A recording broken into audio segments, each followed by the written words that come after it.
Hey guys, AncapTwoFour here from SmartMadden.com, coming back with another video and showing you how to attack cover 2 with the Saints in play. We've already done the man press video, done cover 3. Now we're going to touch upon cover 2 a little bit and show you how to attack when your opponent stays in that cover 2 coverage. So let's go ahead and show it to you now. So this first cover 2 setup is going to be able to be run anywhere on the field. You can run the left hash, right hash, middle. It doesn't matter. It's all going to work the same due to the nature of the route combination. The only thing you're going to do is put the RB on a streak. And what you're going to see here is that that B is going to drive out that strong safety on the right hand side towards the middle of the field, while the RB is going to be able to slip by them because of the fact that it's on delayed route.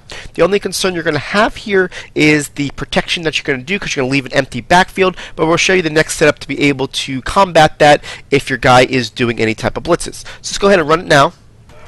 Let's watch that running back as he gets up the field. You're going to see that we're going to be able to throw it to the right side right there, and you're going to be able to get that catch and run after the catch because he's going to be wide alone. So now I'm going to move it to the right just so you can see how this works on the hash marks as well. Put the RB on the streak and watch him get up the field. It's going to be the same exact throw. You're going to see as soon as that B gets that attention of that player, you're going to be able to throw it right there, back shoulder, easy money for the easy score. Now if you're having a hard time getting the protection, we can go ahead and do a different setup here where we can go ahead and put the Y on a drag, the RB on a streak, and we can motion block this X. And what we're going to do is probably put them in the B gap where all those blitzes are, get some double teams in the middle, and you're going to see that it's going to work all the same. All you're going to do is do the exact same thing I was showing you before and get that easy running catch. That's just another way to give yourselves a little bit more protection without sacrificing the route combinations. This next cover 2 beater is kind of unique. It's going to work on the middle to the right side of the field, so the middle to the right hash. And what you're going to do here is you're going to put the X on a drag, the A on a streak, block your running back. Okay, so that's the setup right away. And then you're going to motion this B 3 steps to the right. What I like about this is going to show you a lot of the other concepts that I've shown you in the past with the different plays like the PA shot seams, where we're using that outside motion to kind of do that speed out. This is going to be a little bit different for you, especially when you've got them, when you've done the speed out, they're going to come to a cover 2 look, and they're not going to expect that you're going to come with this. So I want to kind of show you what it is. We're going to go ahead and do the 3-step motion here, and then you're going to see here that the B is going to be wide open as soon as you have the ability to time it right, where the right cornerback jumps the drag route. So let me show it to you again here. Put the X on the drag, A on a streak, block your running back, and watch the outside corner. We'll probably go on instant replay after this. Watch the outside corner. As soon as he looks like he's about to commit, you throw it right there, and it's just very, very consistent of a cover 2 beater. They're not going to know what hit them. It's just a matter of it being the right timing. If you try to do it in the left hash, that player does have an opportunity to go ahead and snag that ball. So trust me, start in the middle in the right hash. Don't do the left hash. Same thing. And you're going to see as soon as he looks like he's going to do that little motion, you get that lead block by that one player. And it's as simple as that, guys. It's very, very consistent. This is definitely something that they will scratch their head with and try to figure out what just happened to him. And just time it to where you want this guy to get a little bit of a step afterwards. And you can see again, there's the throw. And it's just really, really simple cover 2 beater. Love it. It's working great for me in the games. Really consistent, guys. Now to piggyback off the same concept as we did before, we try to do the motion to the right to set up the PA shot seams plays that we're doing. Now I taught you in the cover 3 video with this that if you take this Y receiver and you motion him out to the left and you put this X on a fade, you're going to be able to hit this Y pretty easily against cover 3. We're going to use that to our benefit because once we start doing that against cover 3, the natural progression for them is to go to cover 2. It's just the way it is because they want to keep that person in the light blue flat zone. So we're going to set up our setup that way with the Y motioning to the left, put the X on a fade. And then what we're going to do here is put the A on a fade and block your running back. What that's going to do is going to open up the B receiver right in the middle of the field. The really one thing you have to worry about is the middle linebacker has no threat in his zone. That's going to drive him back because a cover 2 is a natural drop coverage. So what you're doing is you're just waiting for that B to get a little bit further deep than the middle linebacker, and you're going to pass lead it up and throw it to him in the middle of the field. So let's watch it here. You're You're going to see here that the B is going to get there. As soon as he gets across there, now we're pass leading up, and you can see how easy that play is going to be, and it's based off of the motion that we did in the previous play.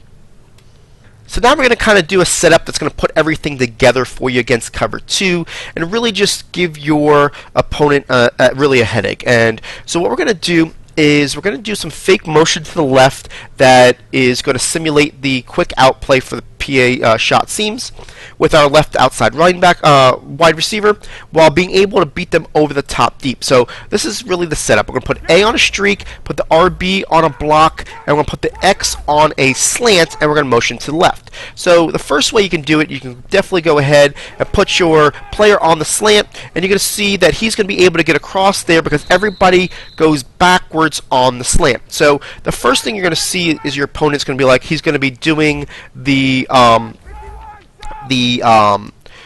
speed out, and they're going to kind of keep their eye on that slant, right? And then next thing you know, the guy kind of cuts in front of him, he gets that easy slant, and now they're going to have to worry about that. Is he doing the out or is he doing the slant? The next thing we can do is, off the same exact setup, A on a streak, block your running back, X on a slant, you can move him out, and once they start watching that slant, like, okay, I'm going to jump the slant, you just wait a little bit longer, and the X gets wide open over the top for the easy score.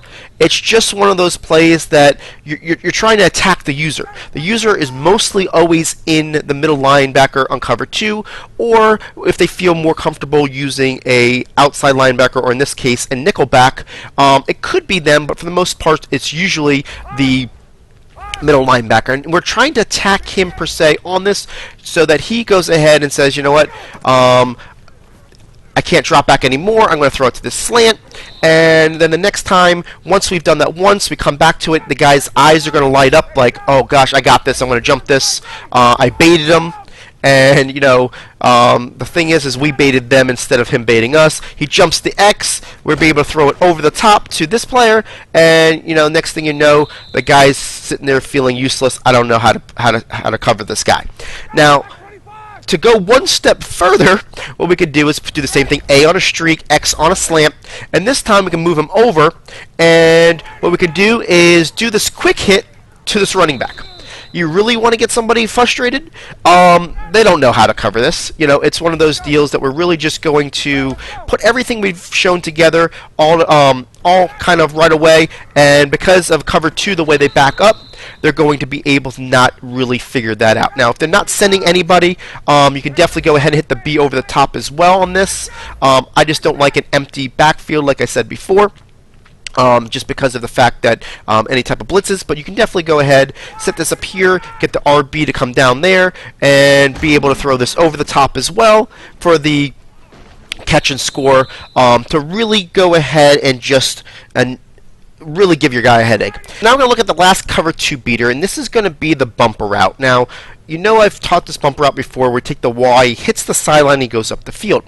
But it's really crucial how you set it up in order to get the best reaction from the defense to give you the most space. And the way we're going to do it here is we're going to put the X on a streak, we're going to take this B receiver, and we're going to go ahead and put him on a zig and block our running back. Right? So that's the setup right there. And what you're going to see is the way this is designed to go ahead and attack the defense. This will work on the left side or the mid. The X is going to go attack and make sure that that one free safety is nowhere near the bumper route when it goes up the field. The B, when it's on a zig, is a perfectly timed route in order to make sure that that one cornerback stays close to the line of scrimmage while the Y gets the ability to go up the field. Now, the one player that's above the Y, that's going to be in that little zone for cover 2, the A is perfectly timed to where he keeps him pretty much at the 40-yard line, leaving the Y route to be able to turn up the field and not have that threat against cover 2. And that's all part of the design of having the timing of the routes hit the zones of the defenders when we want them to stay them where they want. So let's go ahead and take a look here. Let's watch how the Y hits the wall, and he's going to turn up field, and you're going to be able to hit this rack catch right here and get a good 25 to 30 yards pretty simply. So let's go ahead and show it to you one more time. Block your running back, go ahead and take the B, put him over, put him on a zig, and put the X on a streak. Again, we're going to watch how the Y hits the wall, and you're going to see that as soon as he hits the wall, he's going to turn up the field, and we're going to be able to hit him right there for the good 25-yard gain against cover 2. Do appreciate you guys watching these videos. Again, AntCap24 from SmartMadden.com. Tell a friend, hit that like, hit that subscribe. Appreciate you guys. Have a great day. Thank you.